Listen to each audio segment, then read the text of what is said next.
up, guys? Yeah, we got another beer review coming at you, and it's hot as balls out. So I figure let's go with the beer that you're supposed to be drinking when it's hot out, or at least you're in an area of the world where it's always hot, always humid. So this one, I'm going with Angkor Premium Extra Stout.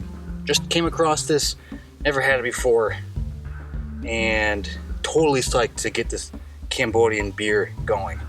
Just gonna crack this open. Now, I was supposed to visit Cambodia. I was in Thailand at the time, and my girlfriend at the time, who eventually became my fiance, who became my wife, who became my ex-wife, she got super crazy food poisoning on the day we were supposed to go, and so we had to kind of stay put, and we just ran out of time, so we couldn't visit Angkor Wat or any of those other places. So, oh well, next trip. But you don't see a lot of stouts from this area of the world, at least imported into the States, and that's what kind of intrigues me the most. So I don't know, it's like this solid bottle. A lot of the beers you get that come from that area of the world that are imported have this nice 640 milliliter size. It is an 8% ABV. A lot of the writing is in Cambodian. I have no idea what it says. So, anyways, guys, do you want some interesting beers? Check out your local Asian food market. This is where I get a lot of these, and I find stuff there that I just don't find anywhere else. So it's worth checking out. Anyways, let's get into the review, get into the smell. Oh, it's got a definite sweet aroma to it. Like a sweetened chocolate. It's a sweeter stout almost. You get a bit of that black licorice, and some of that roasted malt in it. I think there's definitely gonna be a roasted maltiness to it, I think.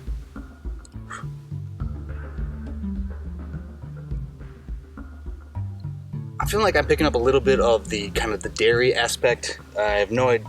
I'm assuming this is not lactose free, but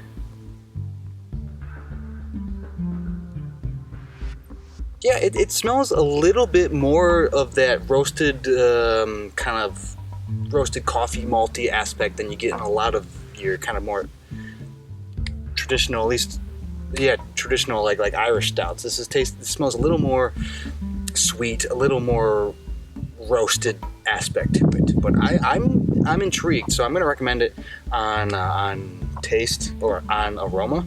Sorry, the heat's eating the flies. You open a beer up and the flies just like, I guess they want their beer too. But all right, let's get into the taste.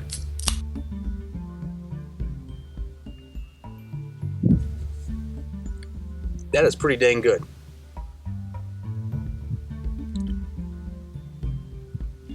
It is actually very refreshing for an 8% stout.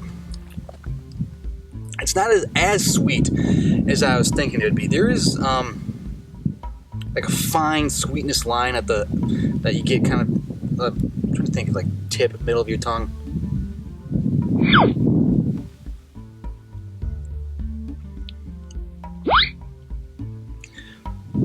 There's a bit of the roasted malt, kind of a semi-burnt toast. You get kind of that, maybe more burnt. You get a bit of that dark and charred taste to it. It's definitely one of those beers if you're visiting Thailand, Malaysia, Cambodia, where you want a beer, but a lot of the beers they have are very just kind of skunky, super cheap light lagers, and sometimes you just want a beer that has a bit more taste to it. And sometimes finding a beer like that can be tricky. So this is one where you just want to, switch it up a little bit. Oftentimes, because it is so dang hot and humid, you just don't care. But this is a nice change of pace beer, definitely.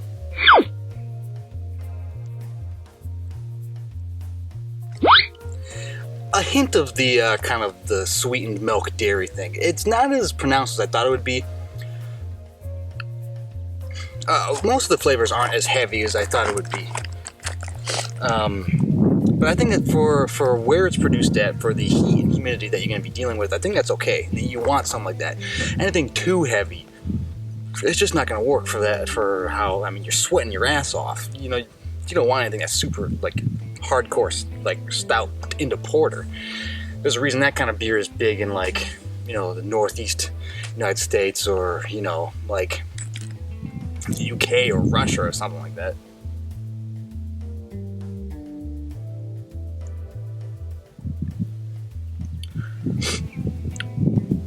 But yeah, I'm digging it. There's a bit of a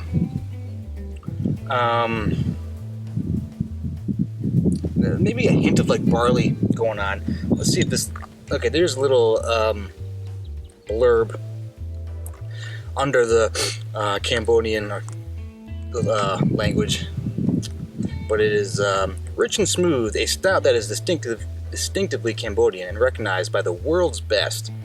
Brewed from the purest water, roasted barley, malts, and hops, with a recipe entrenched in tradition and time. Perfected by the master brewers of Cam Brew Ltd. See Hanakaville, Cambodia. I did not say that right. I don't think Hanakaville is a town in Cambodia.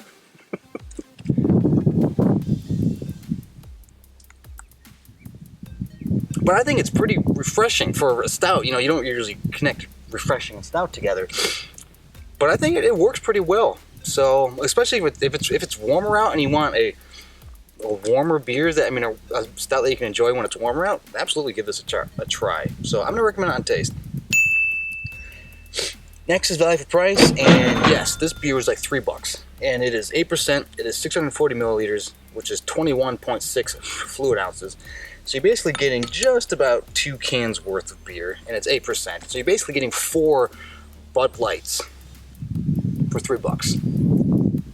I mean, what more do you want? I mean, and you can just crack this open and share it with a buddy. You know, both of you get a cup. I think it's totally fair. So I will recommend it for value for price. Distinction, how distinct is it? And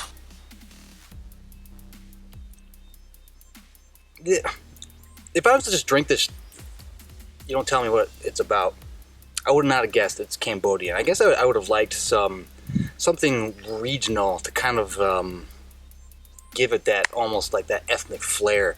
That's something that's just a little different than what you expect. But I mean, it's easier to drink when it's warm, I'd say. But other than that, there's not a lot of things that are really differentiating it flavor-wise as other stouts you're going to drink. I mean, it's all using basically the same ingredients. I guess I was just hoping there'd be maybe that hint of something. I don't know, lemongrass, or I don't know how you work with that with the stout. But, you know, just something that is culturally significant to the region. But you're not really getting that with this. So, I mean, it's not bad. It's just nothing's really standing out. So I'm going to give it a half for that. Next category is drinkability, and yeah, it is a very, very drinkable 8% stout. The alcohol percentage is pushing closer towards like a port,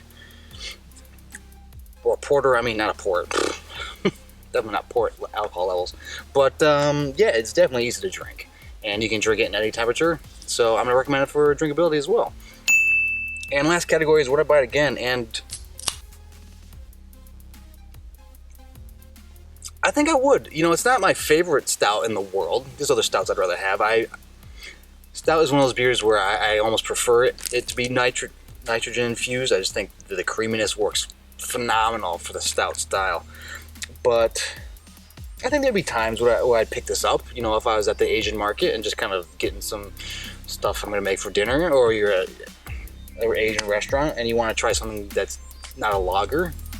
Absolutely. I'm always interested in the Asian beers, especially when it's not the traditional lager, pilsner kind of thing. You know, what else is around? And so, yeah, I think I would buy this again. So I was very pleased with this Angkor Premium Extra Stout. If you've had this, let me know.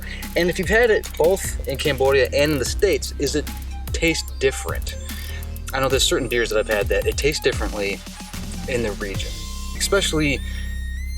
I don't know, like this is a little different, but when I had a Guinness in Malaysia, they have a local Guinness factory, and it's at the time the recipe was a little different. It was sweeter than your normal Guinness, and so I don't know if maybe this is the one in Cambodia is a little sweeter for the the local taste buds. But let me know in the comments. Like, subscribe to all the good stuff. And so for myself and for Angkor Premium Extra Stout, take it easy.